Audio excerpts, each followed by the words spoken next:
Riwayat pendidikan S1 Fakultas Kedokteran Gigi Universitas Hasanuddin 2005 sampai dengan 2008. Profesi dokter gigi Fakultas Kedokteran Gigi Universitas Hasanuddin 2008 sampai dengan 2011. Spesialis bedah mulut FKG Unpad 2013 sampai dengan 2018. Untuk mempersingkat waktu, baik kami mempersilakan kepada narasumber kita untuk membawakan materinya. Silakan Dr. Rona.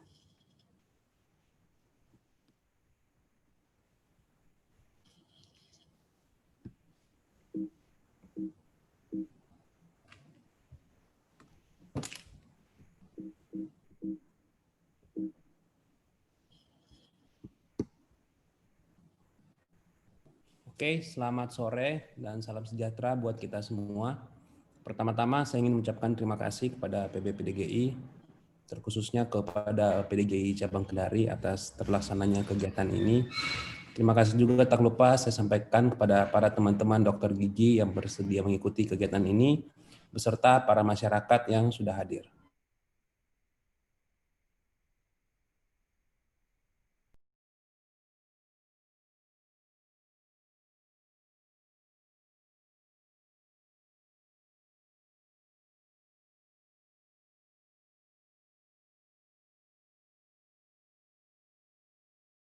Masih kasus pertama di Wuhan, Provinsi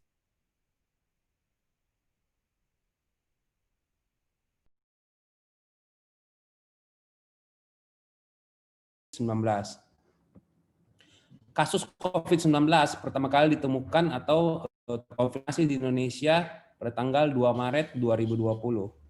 Dan pada tanggal 12 Maret 2020 ditetapkan sebagai pandemik secara global oleh WHO.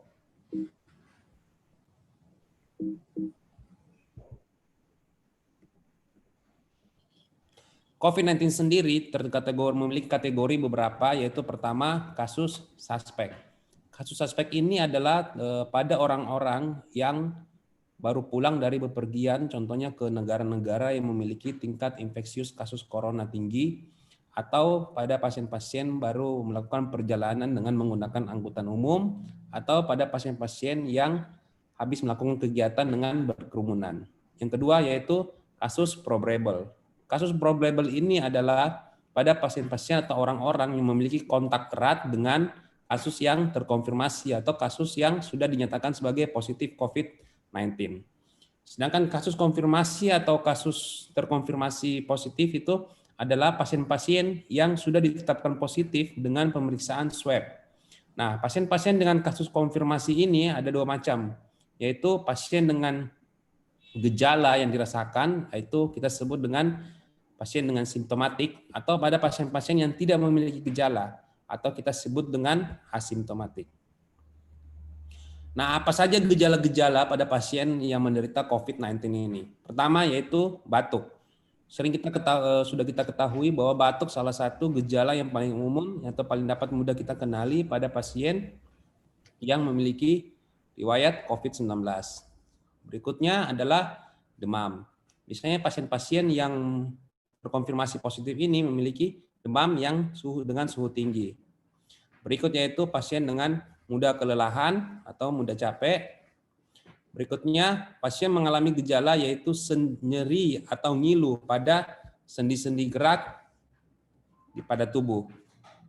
Yaitu berikut gejala yang lainnya yaitu pasien beringus dan kehilangan indera penciuman, serta untuk gejala yang berat, pasien sampai bisa mengalami sesak sehingga membutuhkan bantuan oksigen.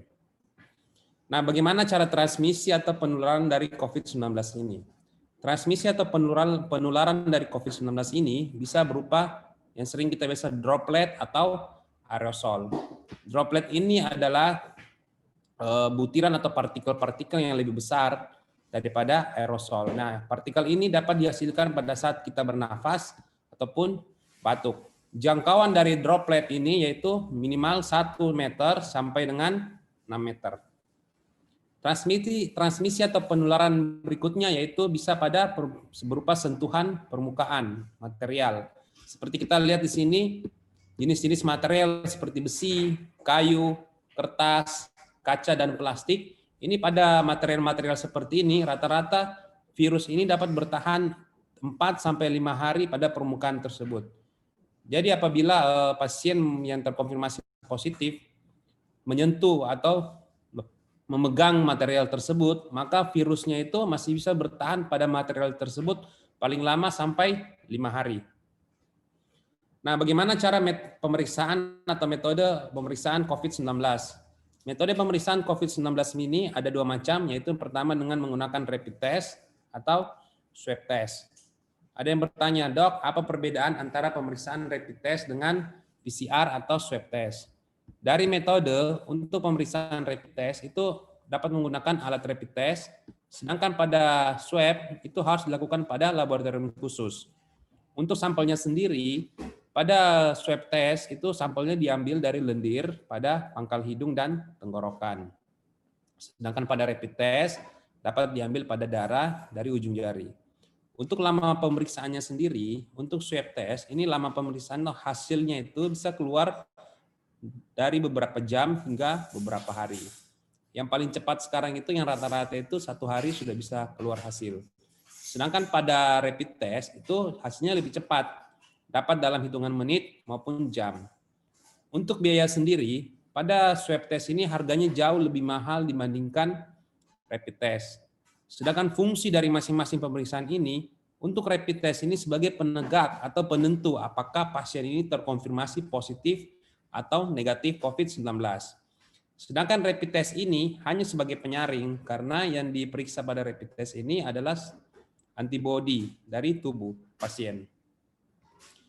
Nah, ini adalah jumlah pasien terkonfirmasi di Indonesia 2 hari yang lalu sudah mencapai hampir 500.000. Hari ini mungkin sudah 500.000 kasus. Sedangkan yang meninggal sekitar 16.000 pasien dan yang masih dirawat sampai saat ini di Indonesia yang tersebar di berbagai rumah sakit yaitu sekitar 60.000 pasien. Pertanyaannya, amankah kita ke dokter gigi di masa pandemi? Tentu saja kita dapat berkunjung ke dokter gigi di masa pandemi ini dengan berbagai cara. Yang pertama, dapat kita melakukan telekonsultasi atau konsultasi secara jauh, secara online atau biasa kita sebut secara daring. Keuntungan dari telekonsultasi ini yaitu kita dapat berkonsultasi dengan dokter atau tenaga medis tanpa berkontak langsung dengan dokter. Ini juga dapat menghemat biaya dan menghemat waktu kita.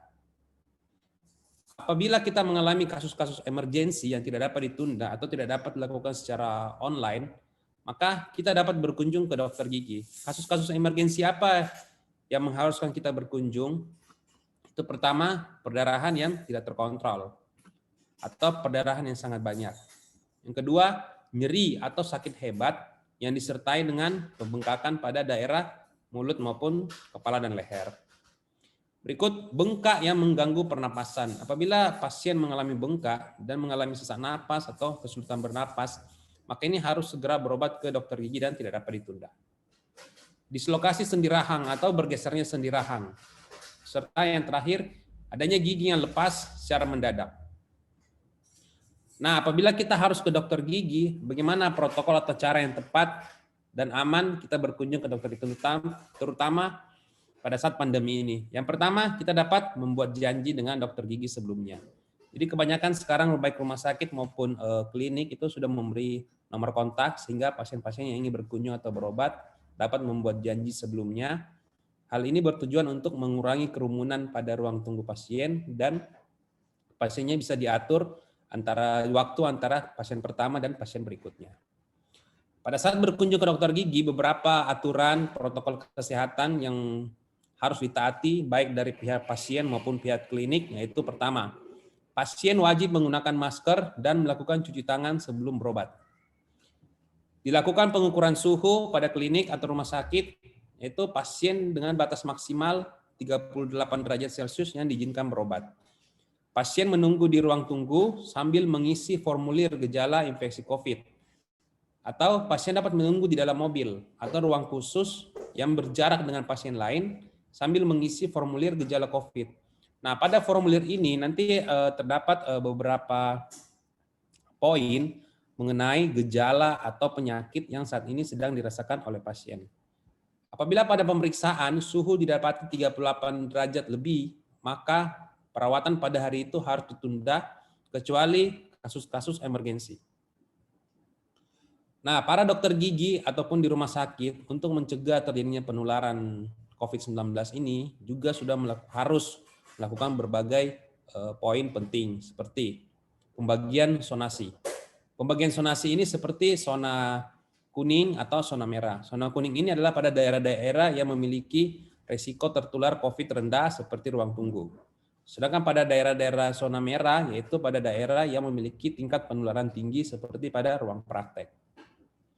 Nah, klinik atau rumah sakit juga sudah mengatur alur pergerakan pasien dan tenaga medis, yaitu meminimalisir tenaga medis yang ada pada saat berobat atau di dalam ruang pengobatan. Pengaturan volume pasien juga tentu diatur sehingga meminimalisir juga pengantar pasien. Jadi sebaiknya pasien-pasien yang berobat ke dokter gigi itu tidak perlu ditemani atau diantar. Kalaupun harus diantar, maka minimal atau maksimal 1 orang yang mengantar pasien. Berikutnya, klinik atau dokter gigi juga mengatur aliran udara dan exhaust fan. Ini untuk mengatur udara yang masuk dan udara yang keluar. Tata kelola ruangan juga harus diperhatikan seperti ruang tunggu. Ruang tunggu ini harus diberi jarak antar satu pasien dengan pasien yang lain. Ruang sterilisasi itu dijaga untuk alat-alat yang digunakan. Ruang praktek juga setiap kali melakukan pengobatan satu pasien harus selalu dibersihkan sebelum pasien berikutnya masuk. Fasilitas pendukung juga harus disediakan seperti penanda jaga jarak, tempat cuci tangan, hand sanitizer dan tisu, kaca pemisah pada saat dilakukan konsultasi antara pasien dan dokter. Nah, dianjurkan juga untuk pembayaran yaitu cashless atau tanpa uang tunai. Dan juga disediakan tempat sampah. Klinik atau rumah sakit juga harus menyediakan ruang khusus sebagai ruang ganti APD atau alat pelindung diri yang akan digunakan untuk mengobati pasien. Jadi pada saat dokter memasuki ruang pengobatan, dokter sudah memakai APD di ruangan yang terpisah. Seperti apa APD yang digunakan atau yang disarankan untuk dokter gigi? Ini adalah APD level 3, yaitu menggunakan kacamata atau Google disertai dengan pelindung wajah, harus menggunakan masker N95 atau yang setara dengan N95, menggunakan sarung double yang steril dan harus sekali pakai. Jadi setiap kali habis satu pasien, sarung tangannya diganti dengan sarung tangan yang baru. Menggunakan penutup kepala, menggunakan surgical scrub atau gaun yang menutupi seluruh badan, dan menggunakan boot atau sepatu tertutup. Nah, ini juga di ruang praktek kita sediakan edukasi atau poster-poster seperti bagaimana cara menjaga jarak. Ini untuk pasien, itu menjaga jarak antar pasien minimal 1 meter. Walaupun kita ketemu dengan orang yang kita kenal di ruang praktek, dimohon untuk tidak bersalaman dan tidak berkumpul-kumpul. Untuk etika batuk, pada saat pasien yang menderita batuk atau ada sakit diwajibkan menggunakan masker, dan pada saat batuk harus menutup mulut dan hidung dengan lengan atas, jadi menggunakan siku seperti ini. Dan jangan lupa untuk bekas tisunya harus dibuang ke tempat sampah. Setelah itu harus melakukan prosedur cuci tangan dengan menggunakan sabun dan air mengalir yang disediakan. Nah, ini 6 langkah untuk mencuci tangan. Jadi setiap kali menyentuh permukaan yang kira-kira terinfeksi dengan virus corona, maka pasien diwajibkan atau disarankan untuk mencuci tangan dengan sabun pada air yang mengalir. Nah, pihak PDGI juga atau Persatuan Dokter Gigi Indonesia juga selalu menyarankan atau memberikan protokol pada dokter-dokter gigi yang bertugas, yaitu dengan cara screening suhu tubuh pasien dan menunda apabila lebih dari 37,3 derajat. Apabila ada demam, batuk, perjalanan ke luar negeri, pernah kontak dengan pasien-pasien seperti di atas, maka sebaiknya perawatan ditunda. Apabila tidak ada gejala seperti ini, maka perawatan boleh dilanjutkan. Nah, ini tata laksana yang saat ini kita lakukan. Seperti pasien diarahkan mencuci tangan, hand hygiene, periksa suhu, dokter giginya memakai alat pelindung diri, mencuci tangan. Sebelum tindakan, pasien disarankan untuk berkumur dengan antiseptik seperti klorheksidin atau betadin. Kita melakukan anamnesa, dan tindakan-tindakan yang infeksius itu kita menyarankan dokter gigi untuk menggunakan karet pelindung, jadi dari mulut. Jadi ini untuk mengurangi aerosol yang keluar. Semua gagang pintu, meja, kursi, dan kursi unit selalu dibersihkan antar pasien, dan untuk sampah-sampah limbah medis selalu diperhatikan untuk pembuangan dengan cara yang benar. Nah, kesimpulannya yaitu bagaimana dengan kunjungan ke dokter gigi? Amankah kita berkunjung ke dokter gigi? Untuk kasus-kasus yang non-emergensi atau selain yang disebutkan di atas seperti absces, bengkak, kesulitan bernafas, adalah perdarahan yang hebat, ataupun kehilangan gigi secara tiba-tiba, maka kasus-kasus tersebut digolongkan kasus non-emergensi atau sebaiknya ditunda dulu. Nah, untuk kasus-kasus emergensi, boleh dilakukan kunjungan ke dokter gigi yang aman. Bagaimana caranya supaya kita berkunjung ke dokter gigi dengan aman? Yaitu baik dokter maupun pasien harus sama-sama mentaati protokol kesehatan dan memberikan keterangan yang jujur mengenai status kesehatan dari pasien itu sendiri. Sekian dan terima kasih.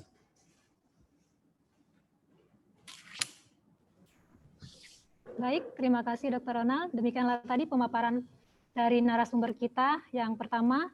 Sekarang kita lanjut ke pemateri kedua, yaitu Dr. Gigi Heri Siswanto, spesialis perio. Sebelumnya saya akan membacakan profil beliau terlebih dahulu. Nama Dr. Gigi Heri Siswanto, spesialis perio, lahir di Bandung 14 Maret 1980. Beliau berdomisili di Pomala, Kolaka, dan tempat tugas di Rumah Sakit Benyamin Guluh, Kabupaten Kolaka. Riwayat pendidikan S1 Fakultas Kedokteran Gigi Universitas Hasanuddin tahun 1999 sampai dengan 2004. Profesi dokter gigi Fakultas Kedokteran Gigi Universitas Hasanuddin dari 2004 sampai dengan 2008. Spesialis perio FKG Unhas 2017 sampai dengan 2019. Baik, untuk mempersingkat waktu, kami persilakan kepada Dr. Heri untuk memaparkan materinya dengan tema pentingnya menjaga kesehatan gigi dan mulut di masa pandemi. Silakan, Dok. Iya, terima kasih. Bismillahirrahmanirrahim. Assalamualaikum warahmatullahi wabarakatuh. Waalaikumsalam. Dan selamat sore. Saya ucapkan banyak terima kasih sebelumnya kepada teman-teman dokter gigi, kepada yang sudah saya, dan juga kepada seluruh masyarakat yang sudah bergabung di webinar ini. Saya ucapkan selamat mengikuti, ya. Oke, saya akan mulai materi saya, yaitu mengenai pentingnya menjaga kesehatan gigi dan mulut.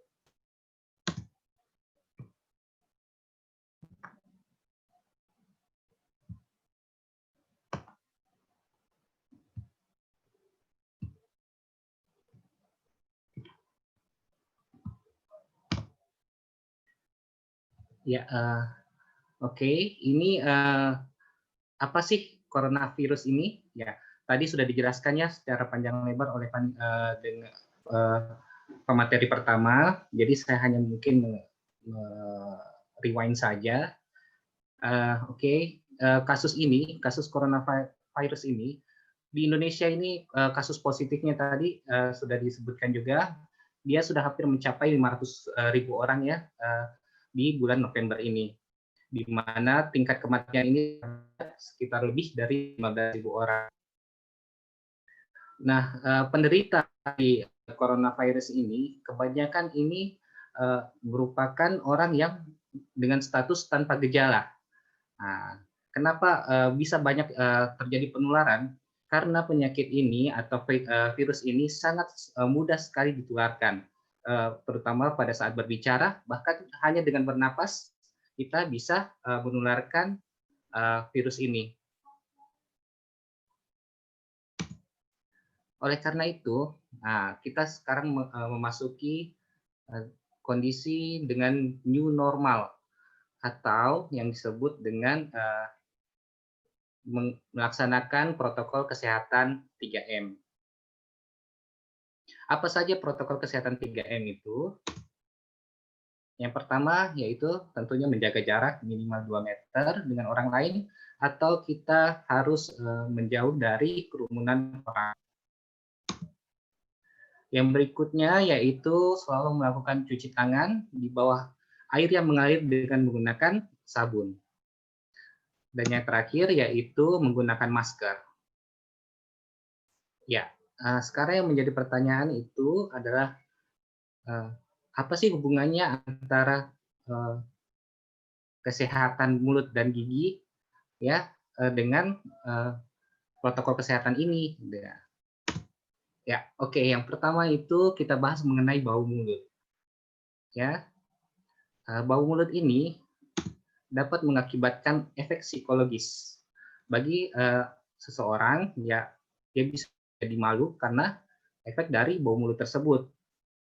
Yang berikutnya itu, dan ini yang paling sering terjadi adalah dia tidak dapat menggunakan masker dalam waktu lama. Jadi mungkin bisa ditanya ya pada orang yang sering di sekitar kita itu dia tidak menggunakan masker. Mungkin bisa ditanya, jangan sampai dia mulutnya bau, jadi dia nggak tahan untuk menggunakan masker. Apa sih penyebab dari bau mulut ini? Yang pertama yaitu kekurangan cairan atau minuman yang berupa air putih, bukan cairan yang mengandung gula atau karbonat. Yang berikutnya yaitu merokok dan juga adanya karang gigi yang tidak dibersihkan, ya, jarang menyikat gigi, atau juga bisa disebabkan oleh adanya penyakit lain seperti penyakit diabetes, sakit MAH, paru-paru, sinusitis, dan juga penyakit lainnya. Berikutnya, bagaimana tips untuk mengatasi bau mulut tersebut? Yang pertama yaitu harus banyak mengkonsumsi air putih dan juga jangan lupa untuk mengkonsumsi buah dan sayuran. Berikutnya yaitu menyikat gigi 2 kali sehari. Dan yang penting yaitu tidak merokok dan harus kontrol ke dokter gigi minimal 6 bulan sekali. Nah, bagaimana sih cara menyikat gigi yang benar untuk menjaga kesehatan gigi dan mulut kita? Yang pertama yaitu tempatkan sikat gigi dengan sudut 45 derajat dari arah gusi ke gigi dengan gerakan vertikal atau naik turunnya.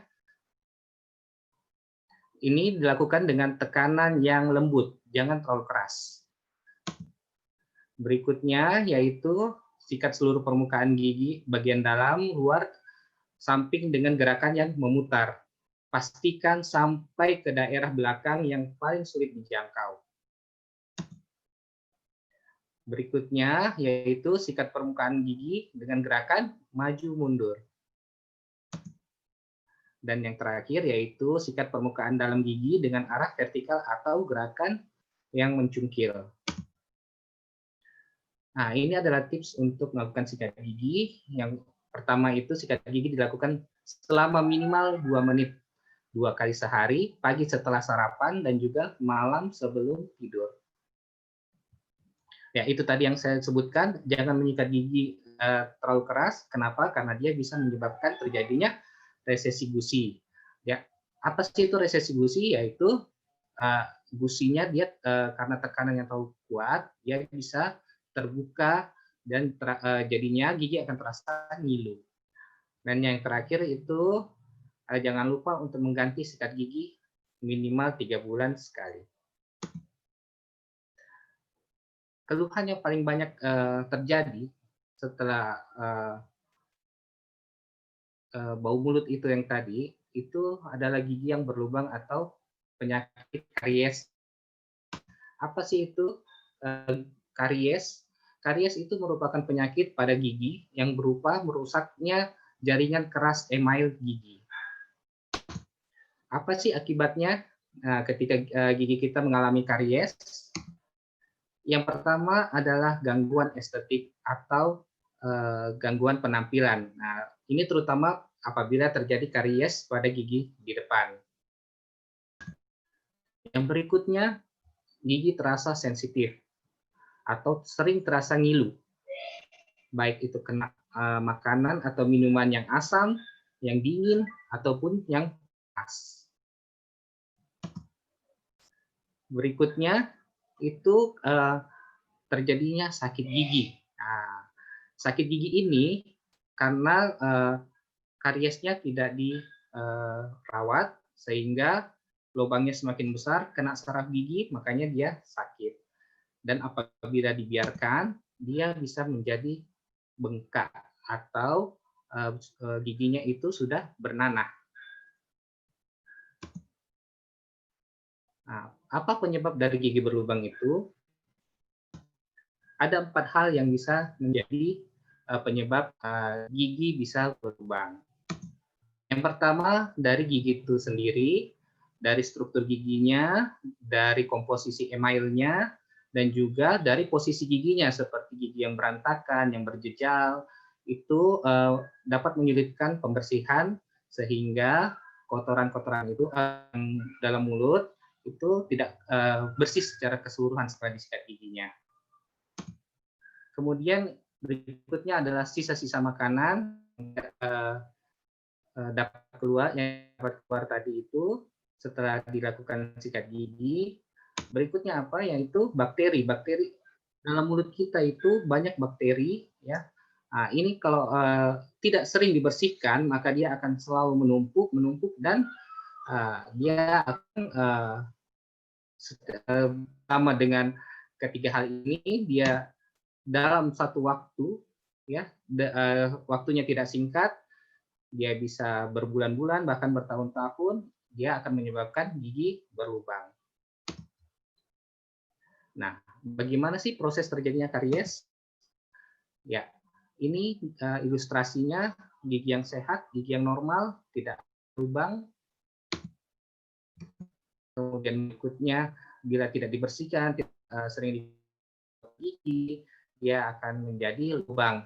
Nah, lubang ini masih kecil, kadang tidak ada keluhan, tapi sudah mulai nampak secara estetik itu kurang bagus, ya.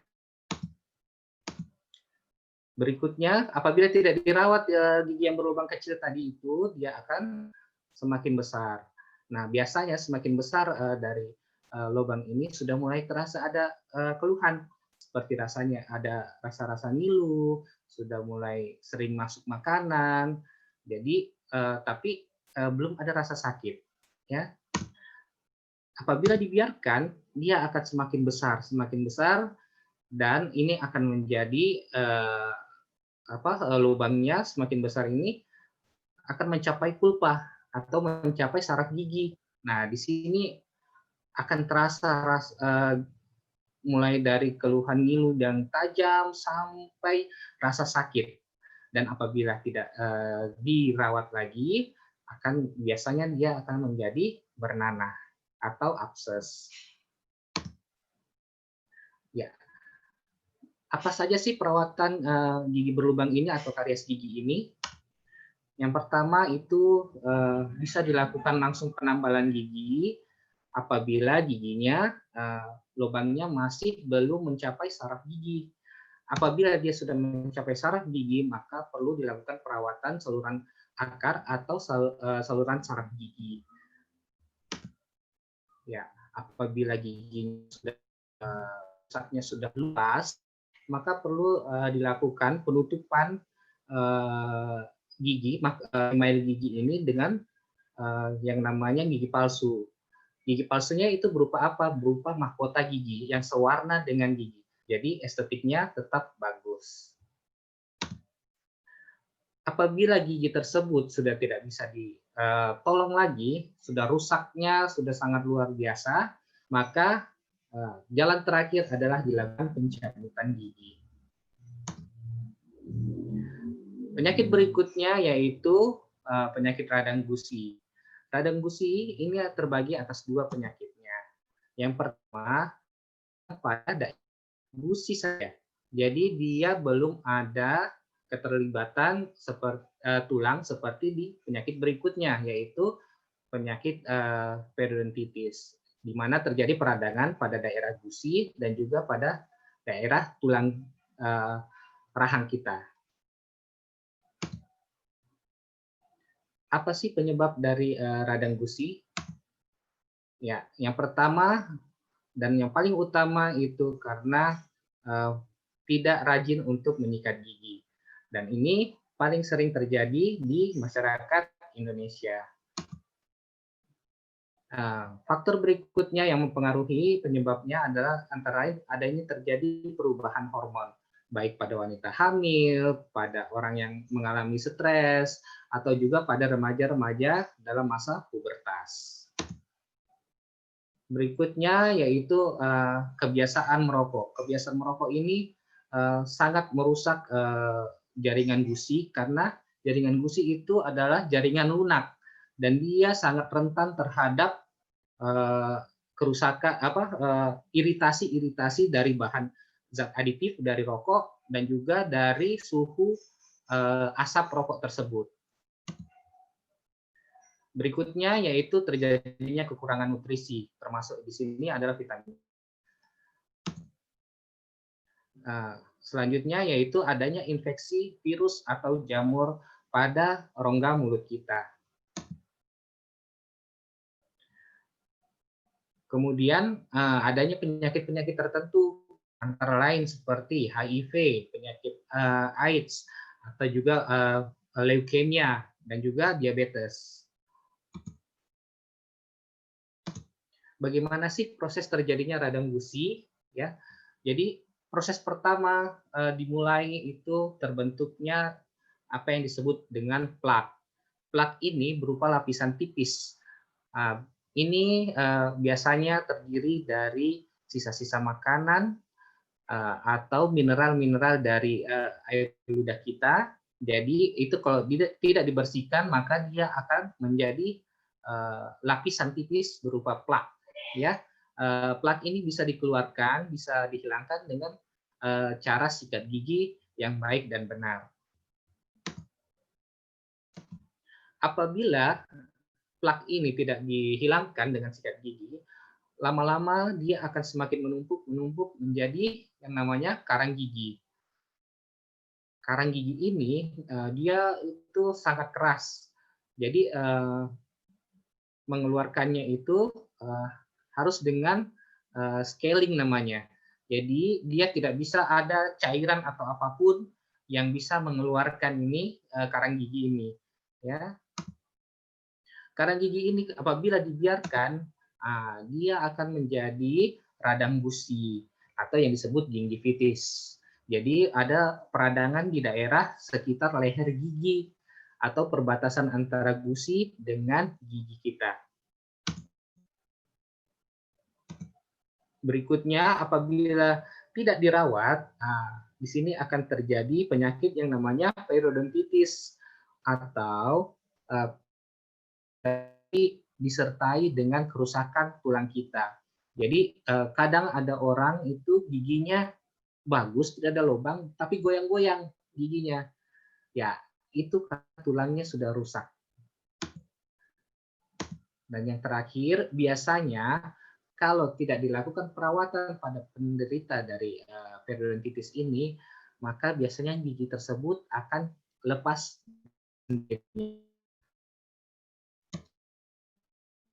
Ya, radang gusi ini ternyata penelitian yang menjelaskan bahwa ada hubungan dengan penyakit-penyakit lain. Ya, apa sih penyakit ini? Antara lain seperti penyakit gula atau kencing manis, atau yang lebih dikenal dengan diabetes mellitus. Kemudian selanjutnya yaitu penyakit jantung koroner. Kebetulan sebelum waktu saya masih pendidikan, saya lakukan penelitian terhadap bakteri-bakteri yang ada di dalam mulut. Dia ada hubungan pada jantung, itu ada persamaan dengan bakteri yang ada pada gusi kita. Kemudian terjadinya gangguan pencernaan, dan juga dia bisa menyebabkan dan saling mempengaruhi saat dengan penyakit radang gusi ini. Kan gangguan sistem imun, hamil, penyakit radang gusi ini menyebabkan kelainan bisa menyebabkan berat badan bayi lahir rendah. Dan juga ada hubungan antara penyakit radang gusi ini dengan penderita stroke. 4 menit lagi, Dok. Oh ya, kemudian kita akan lihat di sini hubungan antara penyakit radang gusi dengan penyakit lain. Kok bisa ya terjadi radang gusi ini? Kok bisa ada hubungannya dengan penyakit lain? Nah, kita lihat perjalanan penyakitnya, di mana bakteri dalam plak dan kalkulus atau karang gigi itu menyebabkan radang gusi. Apabila dibiarkan, tidak dirawat, tidak dikeluarkan karang giginya, dia akan menyebabkan terjadinya kerusakan pada jaringan pendukung gusi dan juga semakin tulang rahang kita, di mana perbatasan antara gigi dengan gusi kita itu ada namanya saku gusi, ya. Di sini semakin lama dibersihkan, tidak dirawat, dia semakin dalam, ini akan menjadi tempat berkembang biaknya bakteri. Nah, di dalam gusi dan tulang kita itu terdapat pembuluh darah.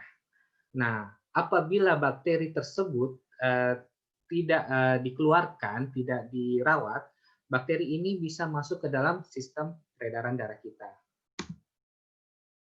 Nah, ketika dia masuk ke dalam peredaran darah kita, bakteri ini dan juga produk bakteri ini akan menyebar ke organ-organ tubuh lain, antara lain seperti jantung, paru-paru, hati, ginjal, dan juga organ-organ lainnya. Gimana sih kalau kita terjadi radang gusi atau kita mau memelihara kesehatan gusi kita, gigi kita? Yang pertama itu kita dapat melakukan pembersihan karang gigi atau scaling. Nah, di sini karang gigi itu yang tadi saya jelaskan itu ya. Jadi karang gigi itu hanya bisa dikeluarkan dengan menggunakan scaling, tidak bisa dengan pakai cairan atau apa gitu. Karena banyak saya lihat di luar itu iklan-iklan tentang cairan-cairan untuk menghilangkan karang gigi. Itu nggak bisa, jadi hanya bisa dengan menggunakan scaling. Ketika gigi kita, karang giginya semakin dalam, itu tidak bisa dengan scaling saja, tidak cukup. Dia masih tetap ada karang giginya. Seperti dilihat dalam gambar sini, ini agak dalam. Ini harus dengan perawatan namanya kuretase. Dikuret ini kotorannya keluar sehingga dia jadi sehat kembali. Ya. Berikutnya yaitu apabila tidak dirawat, seperti ini tadi, ketika dia sudah parah maka harus dilakukan pembedahan seperti ini. Ya, ini gusinya, tulangnya ini diperbaikin semua ini. Oke, perawatan gigi itu sangat banyak. Sebaiknya kita melakukan perawatan gigi itu di mana? Ya, sekarang ini banyak salon-salon gigi atau tukang-tukang gigi, ya seperti ini. Mereka itu bukan tenaga profesional. Jadi sebaiknya apabila ingin melakukan perawatan gigi, di tempat praktek dokter gigi ya, yang sudah profesional, yang sudah ahli ya. Jangan sampai seperti ini. Ini saya ambil di Kortugi ya, siapa tahu ada yang mau ini foto-foto pasien-pasien korban tukang gigi ini ya. Ini ada akun Instagram Kortugi ya. Ini jangan kita tidak lakukan ya. Kemudian ini adalah praktek-praktek untuk perawatan gigi di mana kita tenaga-tenaga profesional kita, tenaga ahli kita di bidang kedokteran gigi, ini akan melakukan perawatan terhadap gigi kita.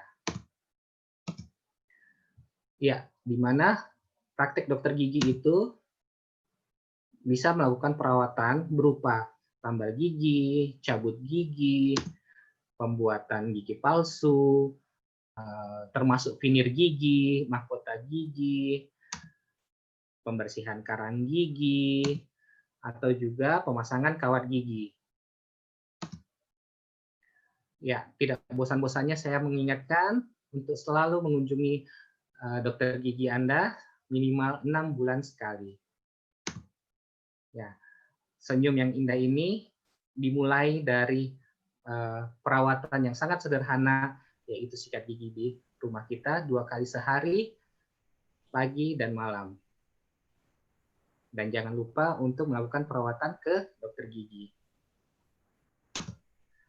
Oke, sebagai akhir kata, ya, ini adalah sebuah ilustrasi bahwa bagaimana kita melakukan perawatan gigi di dokter gigi. Jadi semakin besar kerusakan dari gigi kita, maka semakin besar biaya yang akan kita keluarkan. Oleh karena itu, pilihlah waktu yang tepat untuk mengunjungi dokter gigi Anda. Oke, demikian. Terima kasih atas atensinya. Ya, saya kembalikan ke moderator. Terima kasih Dr. Heri, menarik sekali pemaparannya. Katanya Dr. Heri, bersyukurlah karena hati tidak secenut-cenut sakit gigimu. Mari kita beri aplaus kepada kedua narasumber kita pada sore hari ini. Oke, sekarang kita lanjut ke sesi tanya jawab. Saya akan memberi kesempatan 5 dari raise hand dan 5 dari Q&A. Nanti pertanyaan dari room chat nggak usah masuk di situ karena banyak sekali chat di situ. Jadi masuknya di Q&A ya. Oke. Sama raise hand. Silakan yang mau bertanya. Nanti format pertanyaannya, pertanyaan lalu ditujukan ke pemateri pertama atau ke pemateri kedua. Ada?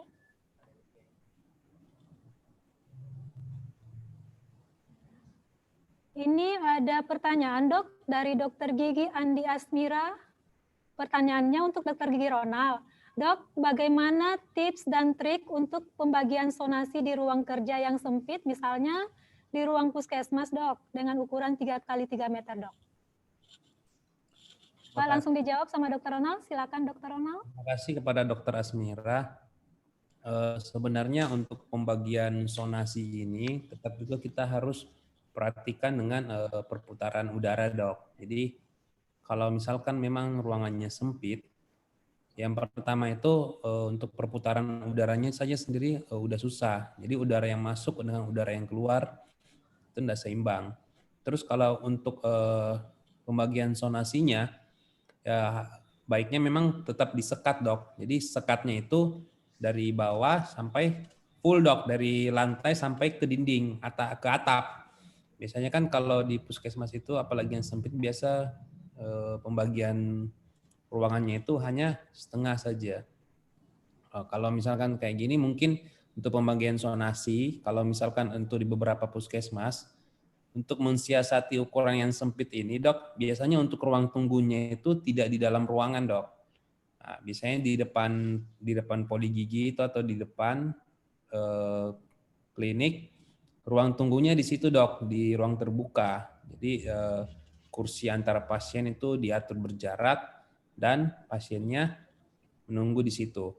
Nah, ini juga trik untuk mengatur perputaran pasien ini untuk di ruang puskesmas ini. Biasanya untuk dilakukan penjadwalan untuk tindakan. Jadi untuk pasien-pasien yang mau berobat hari ini, dia itu sudah terdaftar besok, Dok. Jadi pasien yang datang hari ini itu bukan untuk berobat hari ini atau tindakan hari ini. Dia dijadwalkan untuk besok. Jadi misalkan hari ini pagi ini kita datang ke puskesmas, kita sudah tahu berapa pasien, berapa tindakan yang akan kita lakukan hari ini, sehingga untuk waktu antara pasien dan perputarannya itu kita sudah atur. Mungkin itu, Dok. Oke. Sekarang saya masuk di raise hand. Siapa dok? Pada Anthony Husmon, silakan.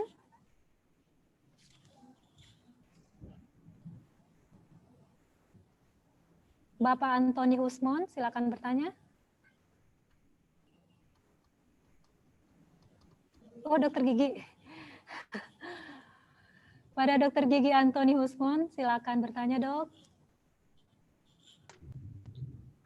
Sudah dengar ya suaranya? Sudah. Ya, salam untuk Dr. Ronald dengan Dr. Heri. Terima kasih atas pemaparannya pada sore hari ini. Yang saya jadi mau bertanya kepada Dr. Ronald. Ya, selama ini saya sudah mulai praktek pada saat mulai pandemi, ya, sejak bulan 3 ya, yang salah itu. Itu yang jadi masalah, ya sempat jadi kendala itu di ruangan praktek ya. Itu tidak ada ventilasi yang cukup. Tapi sampai sekarang masih dalam kondisi aman.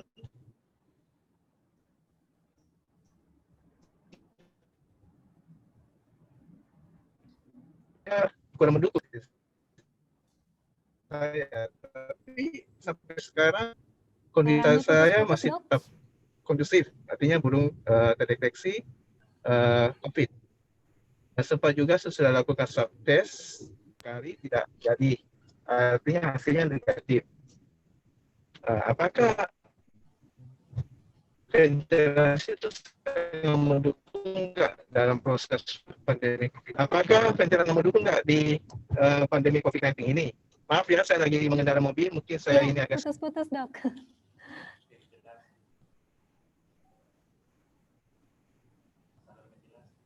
Masalah ventilasi ya, Dok. Ya. Dr. Ronald, silakan, Dok. Ya, terima kasih atas masalah ventilasi penting apa tidak? Pertanyaannya pada Dokter Gigi Anthony Husmon. Kalau saya dengarnya tadi cuma sepotong, cuma mungkin yang saya tangkapnya ruang praktek Dokter Anthony Husmon ini mungkin tidak ada ventilasi, cuman beliau udah mulai praktek dari Maret sampai sekarang dan belum terdeteksi COVID. Maksudnya beliau masih sehat-sehat aja. Ya, syukurnya sampai sekarang masih sehat-sehat dengan ventilasi yang sempit. Beliau bertanya apakah penting ventilasi ini apa tidak. Ya, kalau menurut saya ventilasi ini penting, sangat penting untuk mengatur perputaran pasien. Dan biasanya itu kita kalau dengan syarat-syaratnya itu yang bagus itu ruangan praktek itu dibuat bertekanan negatif. Jadi dropletnya itu bisa terhisap.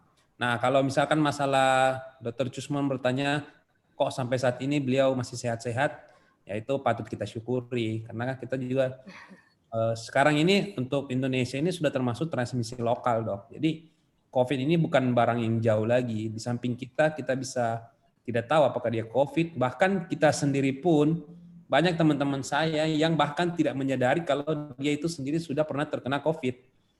Dia datang ke saya, katanya dia nggak percaya COVID. Tapi pernah suatu ketika, pasien saya ini kehilangan indera penciuman. Dia nggak bisa mencium bau minyak kayu putih.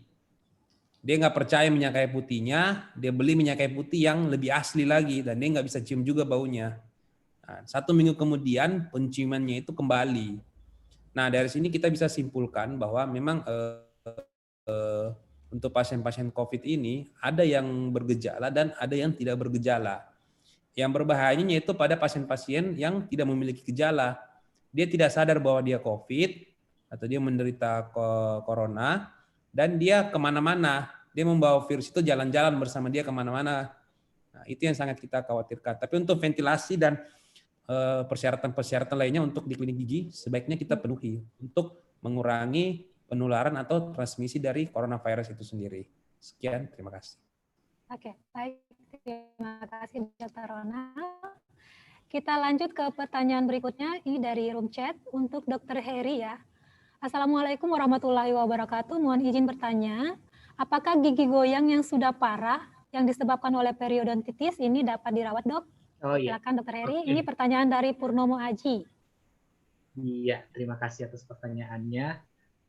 Jadi seperti ini. Untuk menilai tingkat keparahan dari kegoyangan gigi yang disertai dengan penyakit periodontitis ini, itu harus dicek dulu ya, harus datang ke dokter gigi dulu, dinilai tingkat keparahannya. Sebaiknya sih ke dokter spesialis perios ya, ya ini anunya dokternya. Jadi di situ kita harus dokternya bisa ngelihat dari foto ronsen sejauh mana tingkat kerusakannya.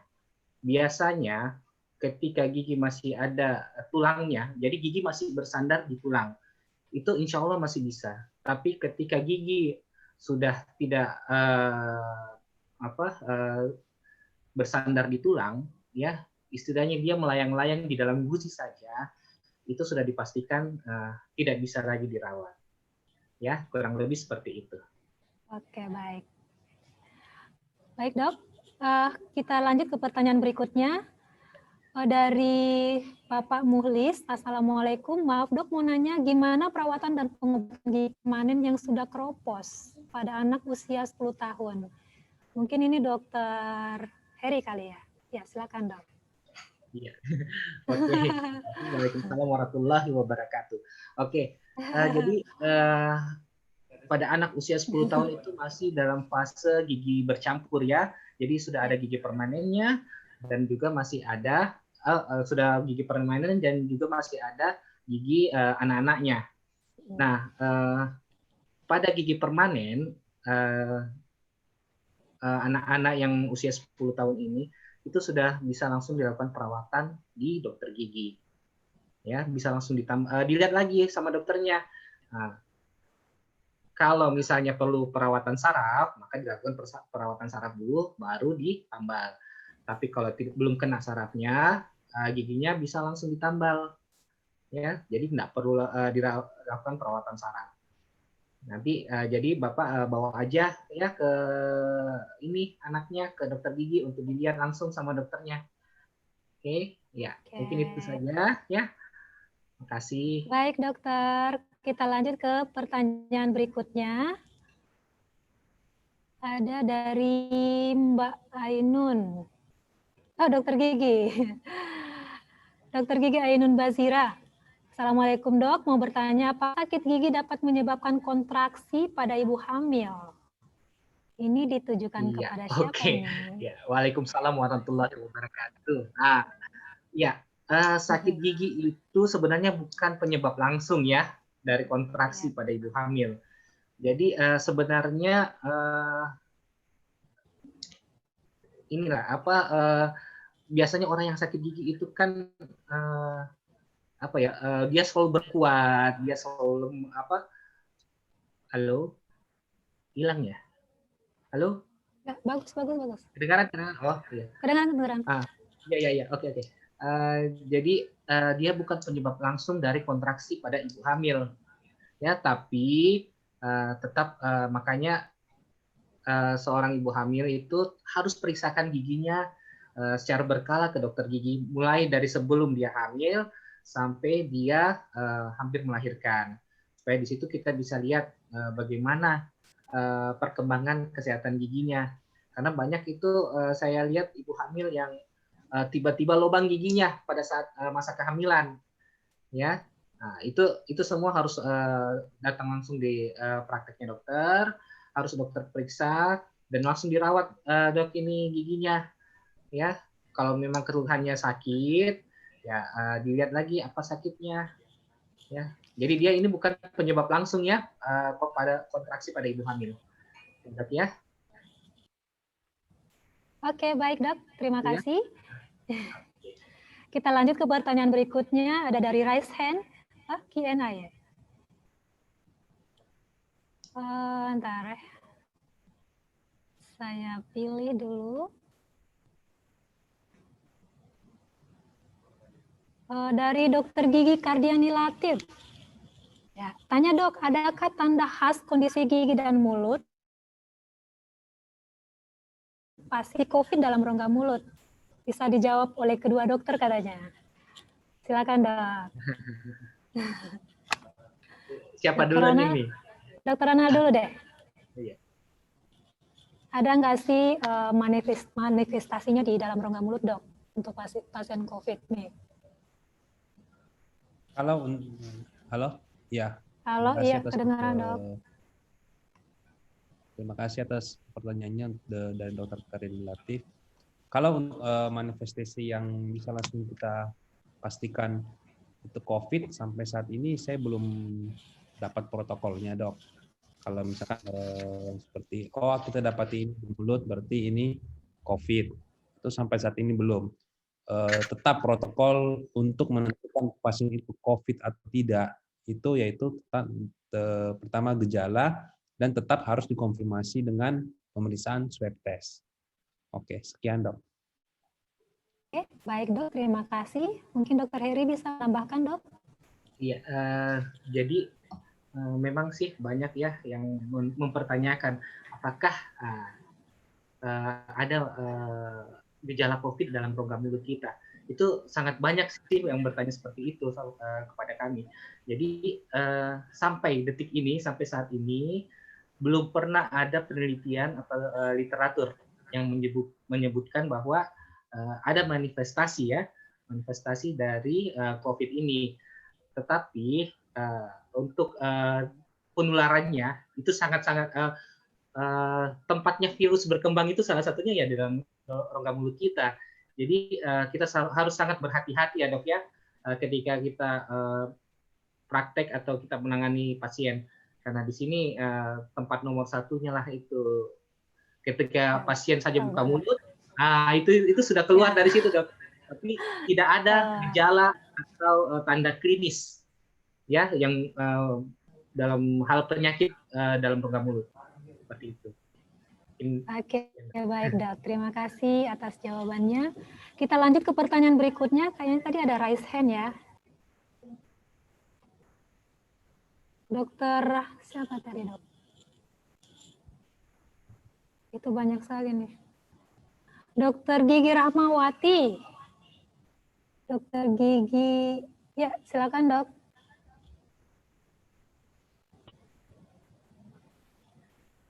Banyak sekali.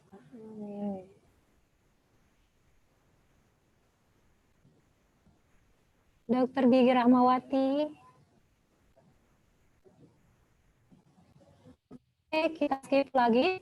Kita lanjut ke pertanyaan berikutnya. Waktu, Dok. Ya, ini ada lagi dari siapa nih?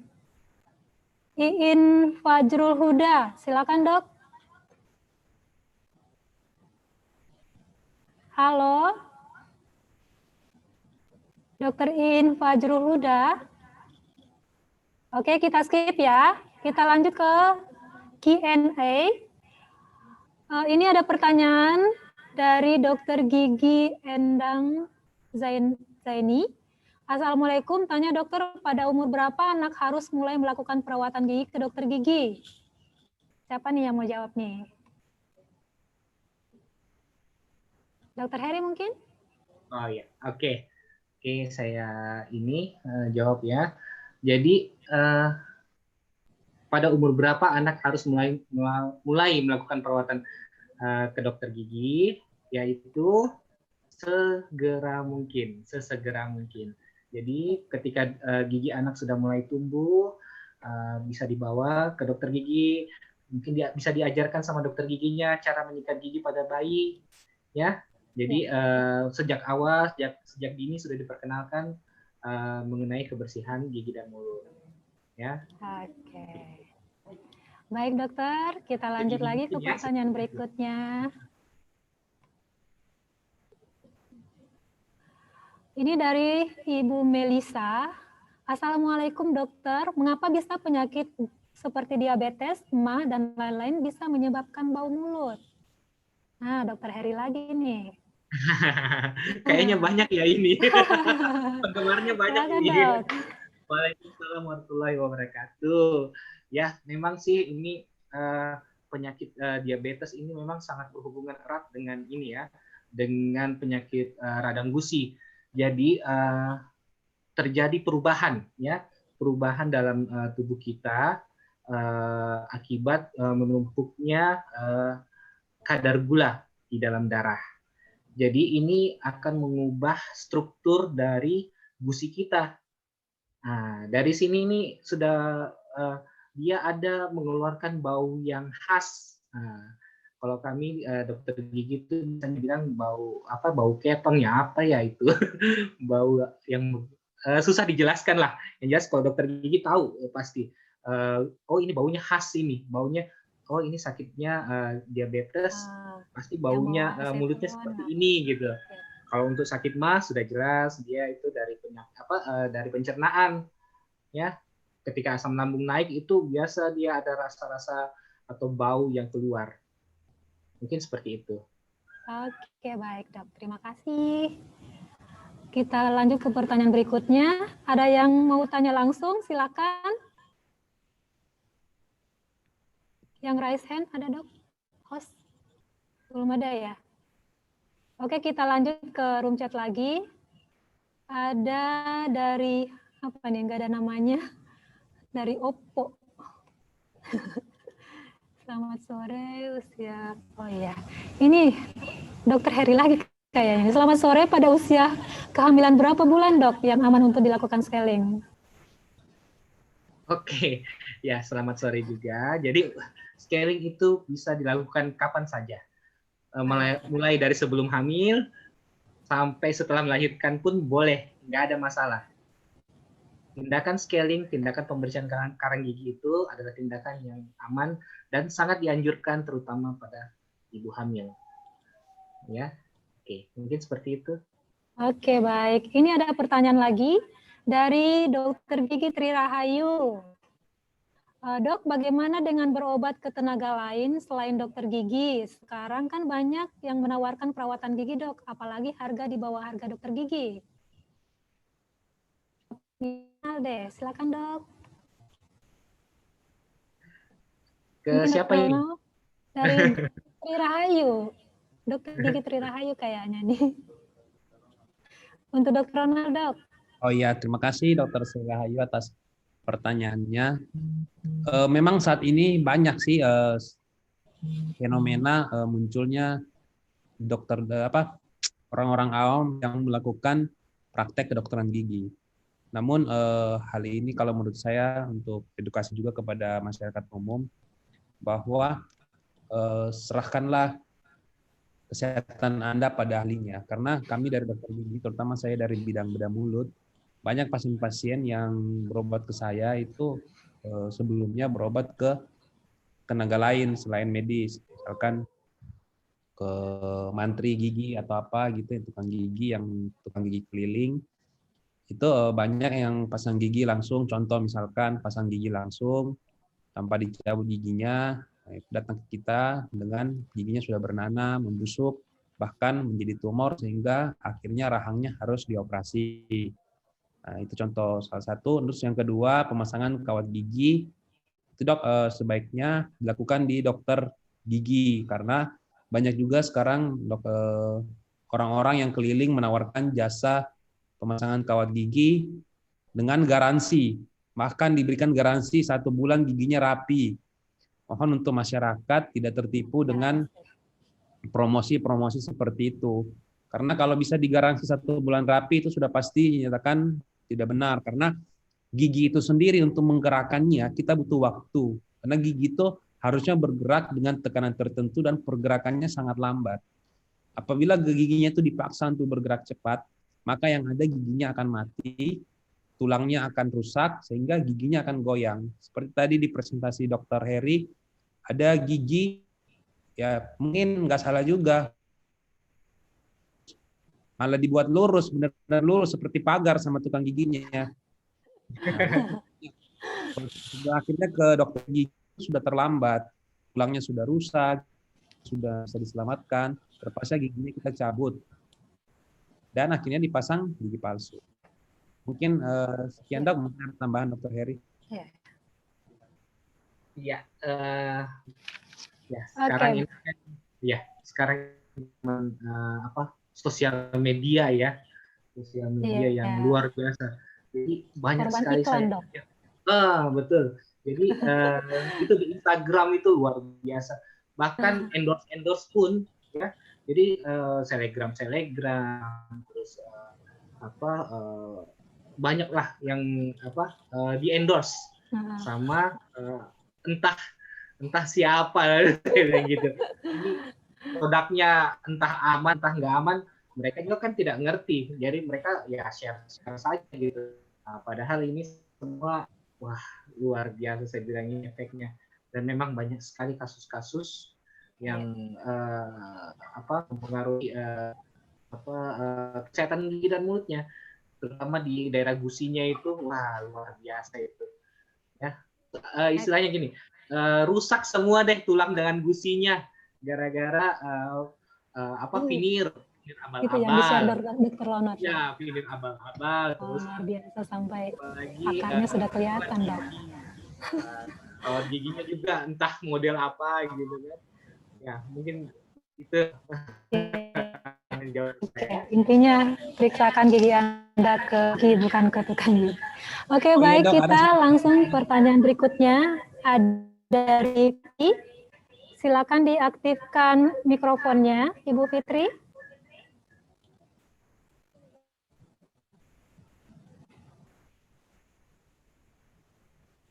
Ibu Fitri, dokter gigi kayaknya.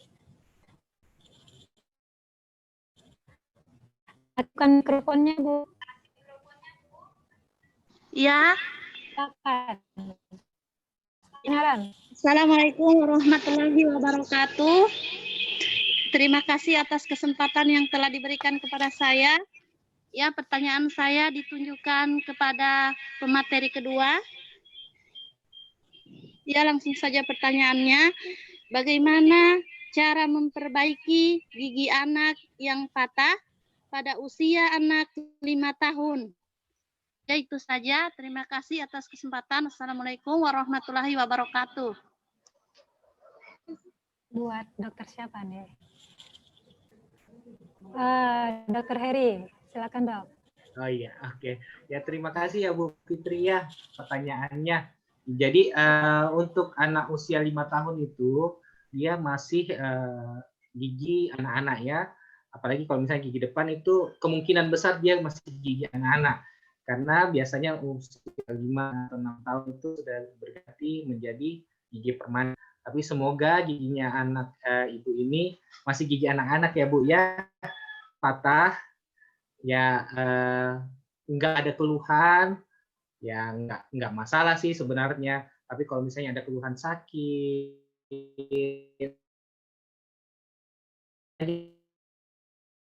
ya Bu, disambung, dibuatkan kalau bukan tambalan itu bisa dibungkus giginya dengan mahkota, ya Bu ya.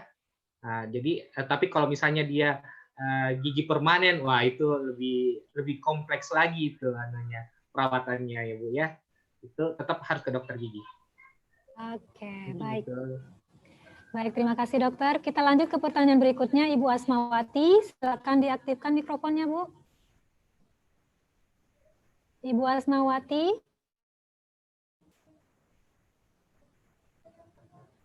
Silakan diaktifkan mikrofonnya, Ibu Asmawati. Sudah aktif, mati lagi tuh.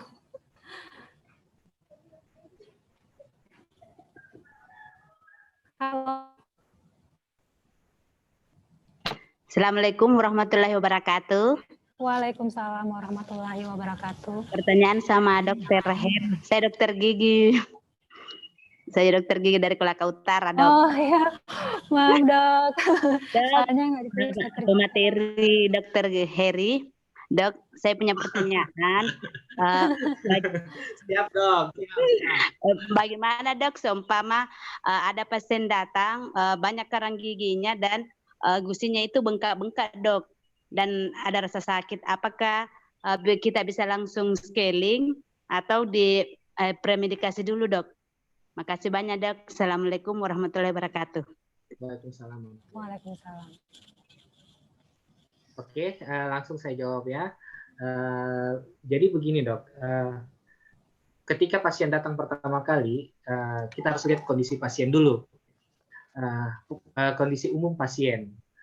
Kalau pasiennya lemah, pasiennya loyo gitu, nggak ada tenaga, terus gusinya bengkak, terus kadang berdarah, itu kita harus waspadai juga sih. Harus lihat dulu, periksa latar belakang penyakitnya. Jangan sampai dia memiliki penyakit sistemik yang lain, dok. Ya, terutama pada penyakit yang menekan sistem imun, ya. Itu kita harus waspadai kalau misalnya ada pasien datang dengan kondisi lemah seperti itu. Tapi kalau misalnya pasiennya segar, pasiennya datang dia sakit gusinya, terus banyak karang giginya, itu bisa langsung dilakukan pembersihan karang gigi, tapi dengan hati-hati. Kalau perlu di anestesi dulu, dok, gingivanya ya, supaya nggak terlalu nyeri, itu bisa langsung dilakukan scaling setelah itu. Mungkin seperti itu, dok. Ya, nggak perlu ada premedikasi ya, dok ya. Kalau pasiennya sehat. Ya. Langsung ditindaki aja langsung. Oke, baik, dok. Iya. Terima kasih. Kita lanjut ke pertanyaan berikutnya. Ada ini, Ibu Iin Fajrul Huda yang dari tadi kayaknya nih, dok. Dokter Gigi Fajrul Huda.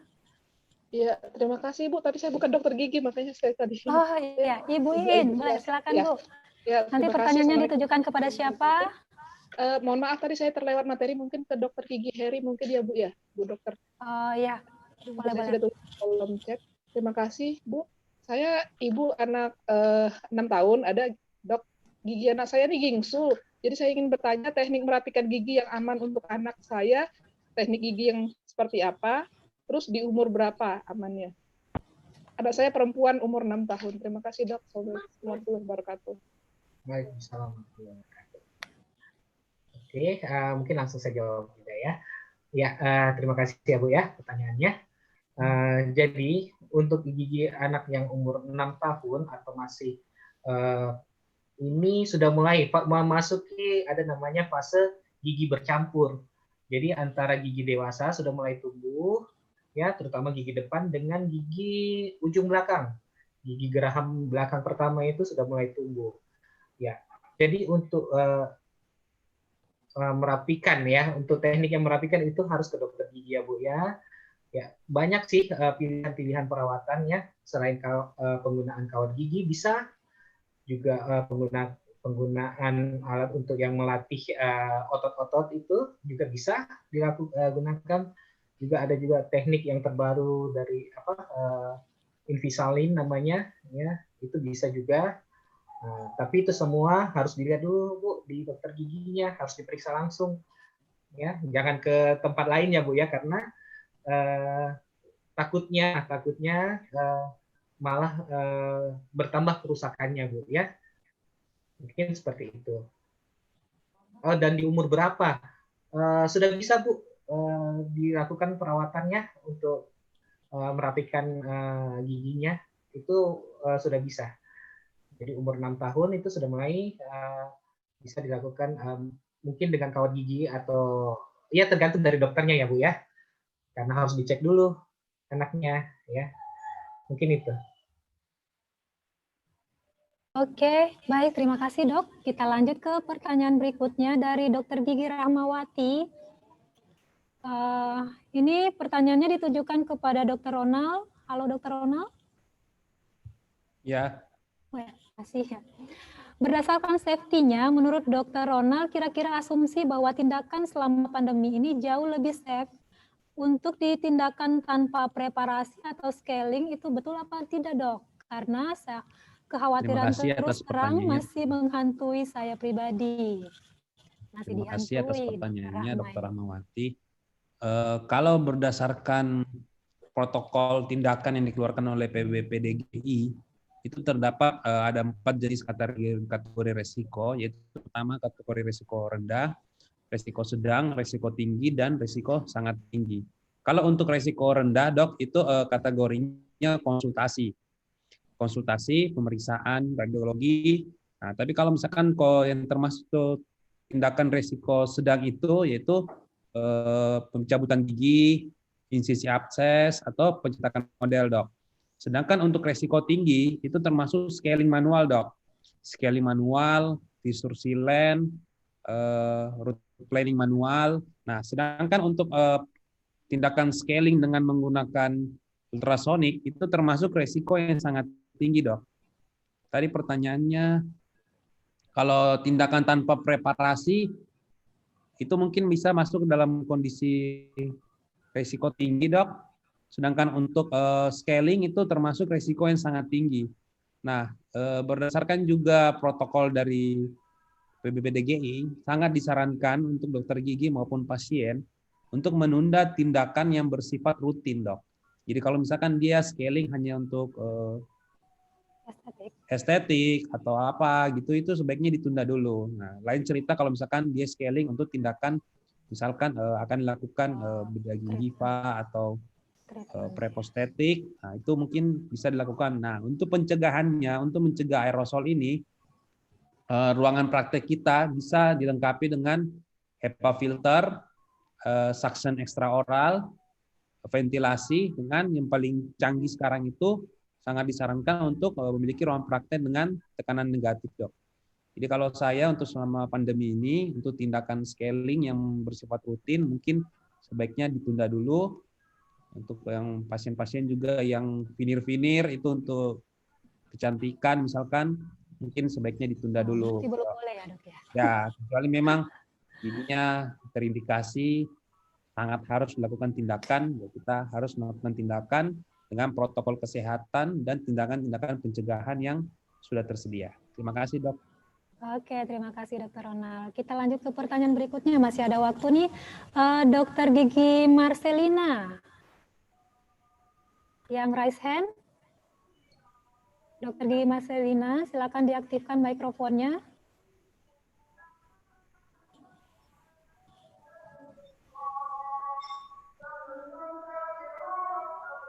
Halo, Dok.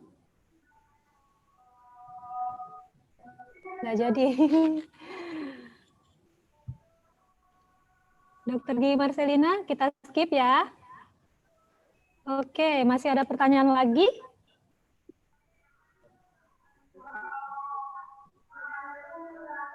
Ini di room chat, bagaimana Dok antisipasi penularan COVID jika pasien setiap ditindaki selalu meludah di tempat yang sama pada wadah yang sudah dokter siapkan? Maksudnya apa ini? Oh, selalu berkumur.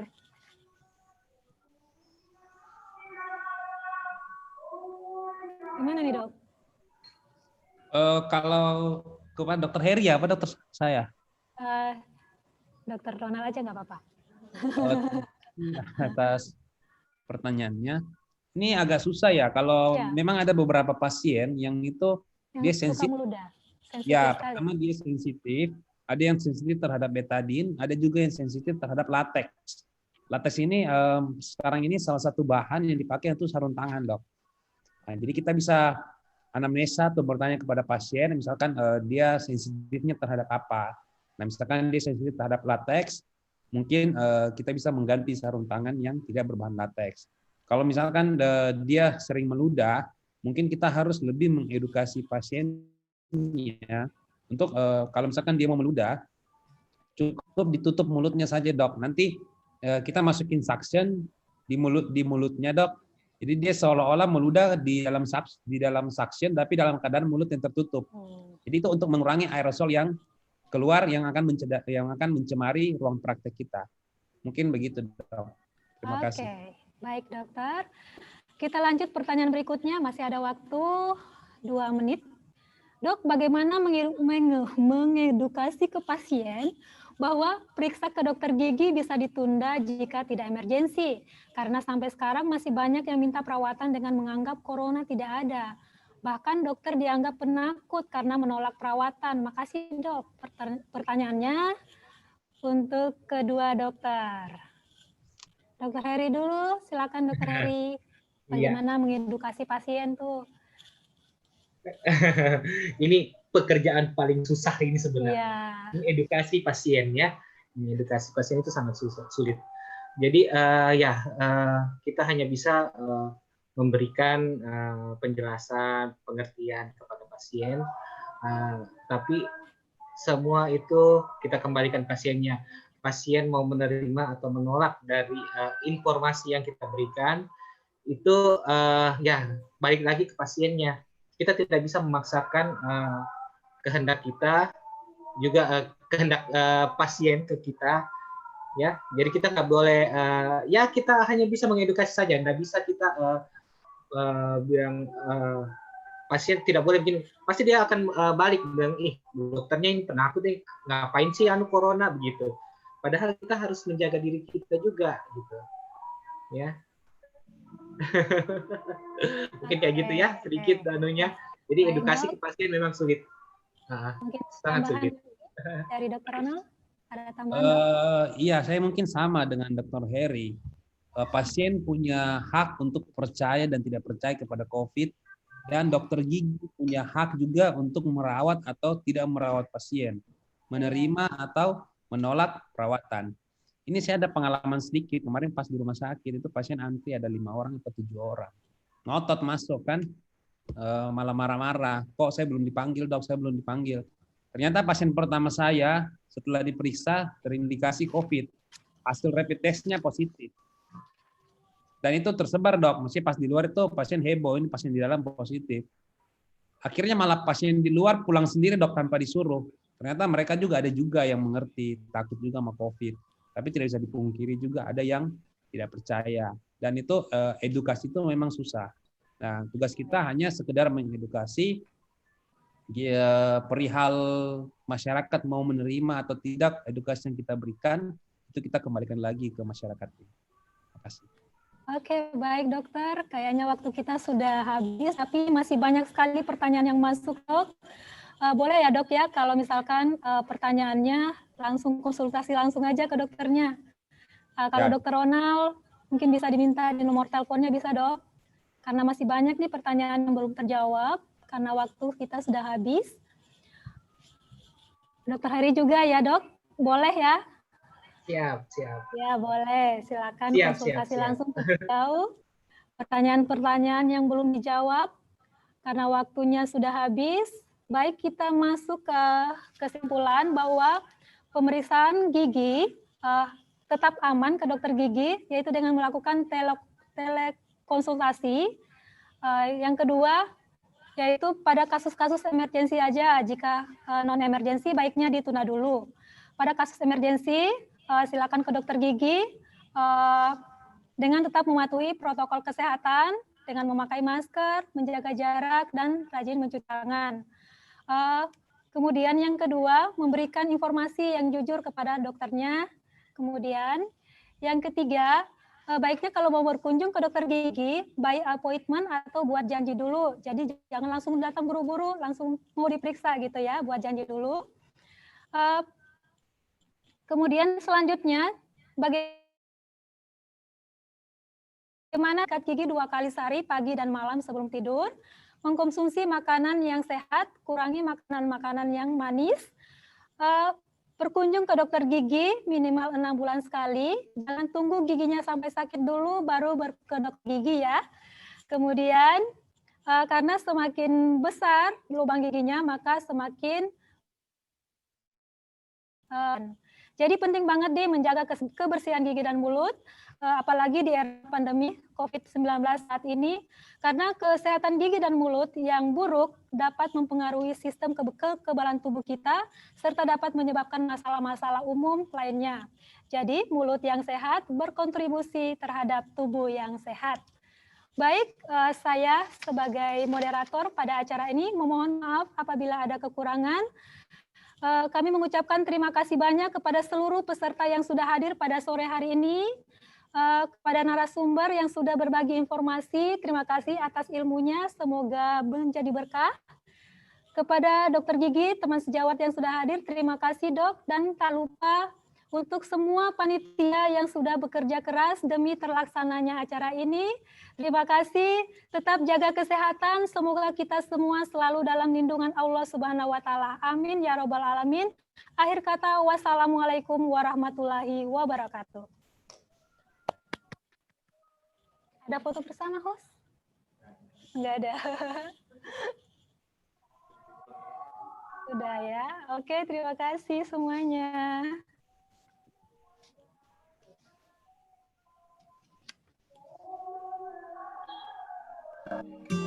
Untuk materi bisa di-emailkan. Nah, ini ada pertanyaan nih. Banyak sekali pertanyaan, Dok. Nah, ini ada yang nah, kalau di-emailkan boleh ya. Akan dibagi-bagi dah.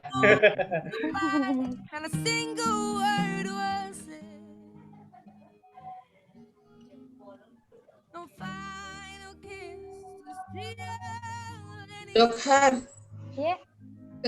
nomor teleponnya Dokter Heri dengan Dokter Ronald tidak di ini. Oh ya, silakan ditampilkan. Ditampilkan mungkin. Jangan katanya. Hah? Silakan bertanya ke panitia. Oh, Japri panitia. Japri aja ke panitia. Jadi pertanyaan yang belum dijawab, silakan tanyakan nomor teleponnya ke panitia, Dok. Takut disalahgunakan, Dok. Nanti Oh, begitu, Kak? disalahgunakan nantinya. Nanti banyak yang chat. Apalagi sekarang lagi ini WA dihack.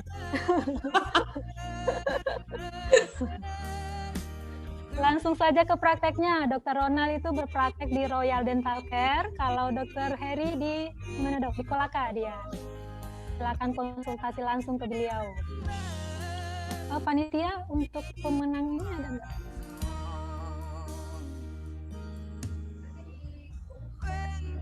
Oh iya, yang mendapatkan door prize dari panitia nanti langsung diumumkan oleh panitia di grup katanya. Ya? Diambil yang bertanya tadi kan? Dok Har, Iya. nanti diambil yang bertanya, dipilih dari yang bertanya tadi. Oh itu dia door. Oh ada Dok. Iya. Toh? Iya ada Dok. Nanti hadiahnya dikirim langsung ke alamat peserta.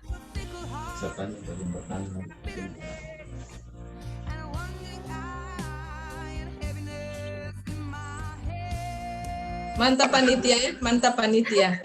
Keren. Mantap panitia totalitas memang. Totalitas. Totalitas tanpa batas. Bisa mungkin kita webinar nanti lagi ya? Boleh Dok. Toh?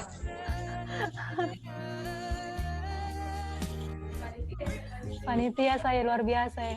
Udah belikan komputer baru. Mungkin berikutnya hands-on kayaknya bagus, Dok, nih dari Dr. Heri. Iya, betul Dok. Keren Dok, keren Dok. Yeay. Bisa hands-on. Dulu, Dok. Mungkin kita bisa TikTok bagus itu. Dulu, Dok.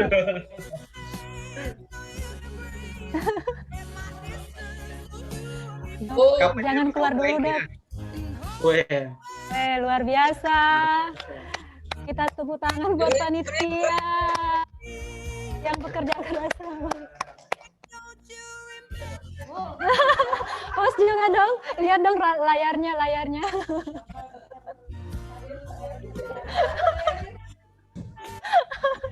yang itu, Dokter Chandra tuh yang kemarin ketemu di puskesmas, hampir semua pasien anak-anak dia tangani. Hati-hati Dok. Kita sesuaikan edarannya dari PB Dok. Dengan organisasi profesi. Toh? Nanti bicarakan dengan kepala puskesmasnya. Kalau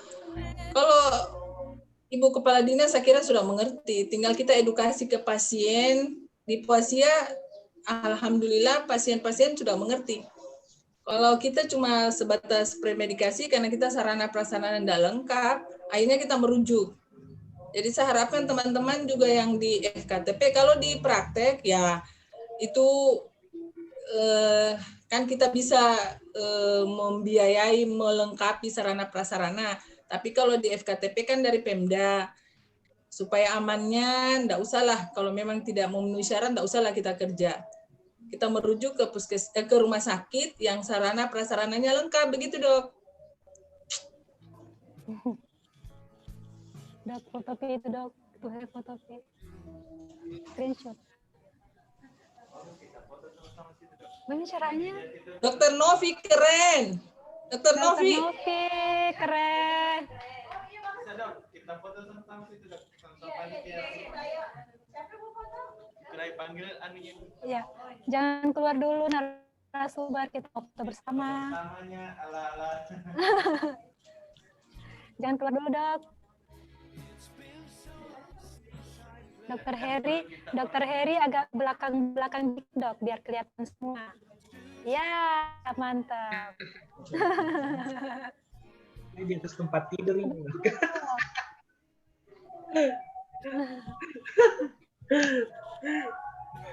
Oke.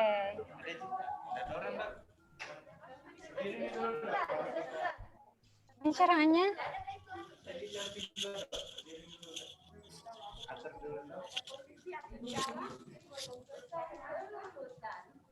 Saya menghadap sini ya. Ya. Kenapa ketua panitianya tidak ada?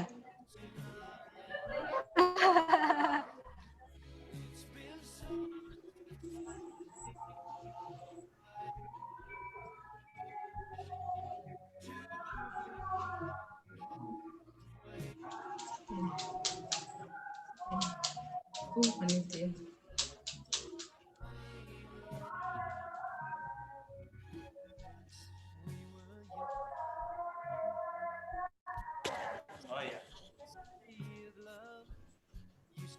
Dok, kita duduk.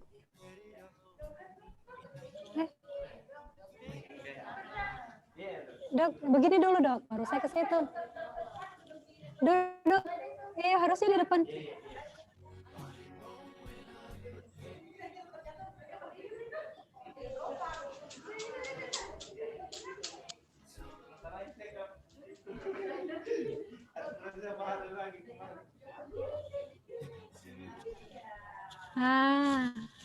Kita ngadap kamera toh?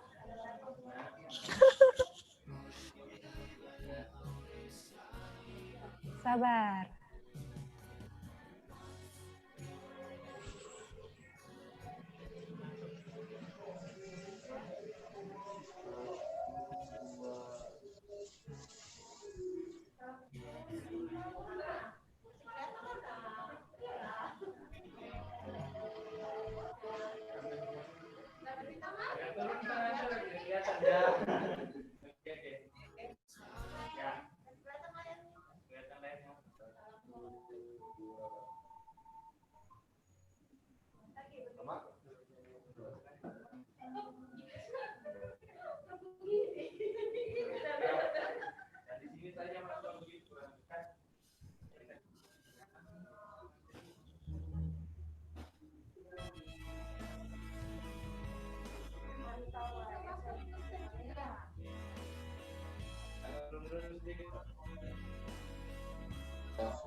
Oke, teman-teman. Jangan dulu dok, masih foto bersama dok. Masih foto bersama dengan panitia dok.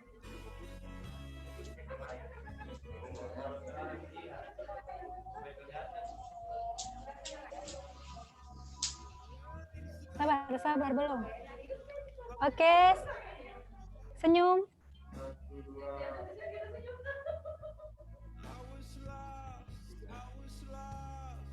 Sarangnya.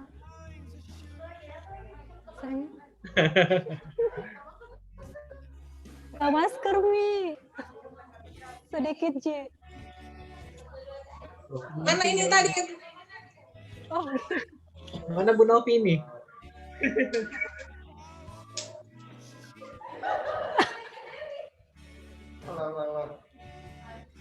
Satu, dua, tiga.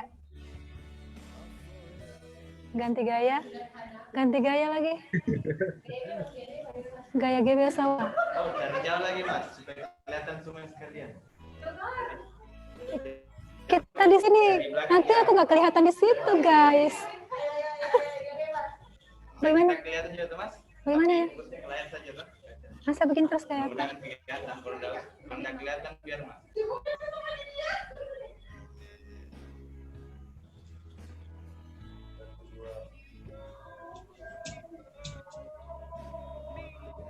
Satu, dua, tiga.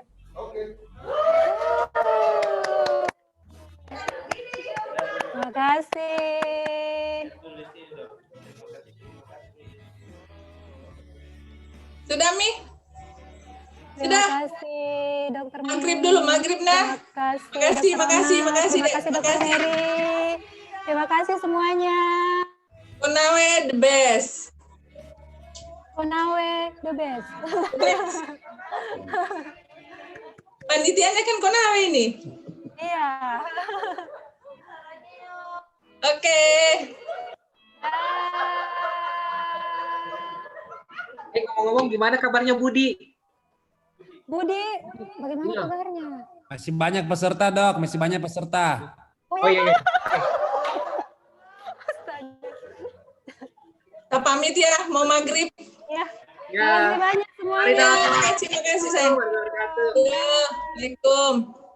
Assalamualaikum warahmatullahi wabarakatuh.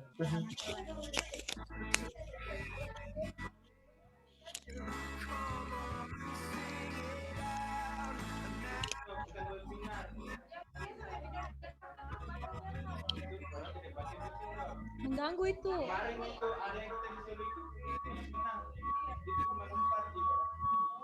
Nggak ada memang yang kalau Pak. Iya, ini anunya sudah begitu tuh. Apa namanya? Ini webinar.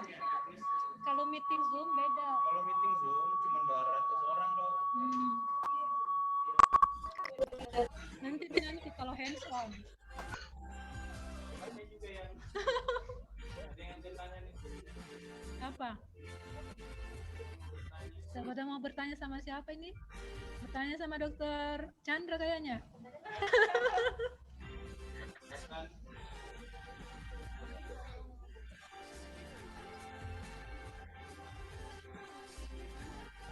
Silakan diaktifkan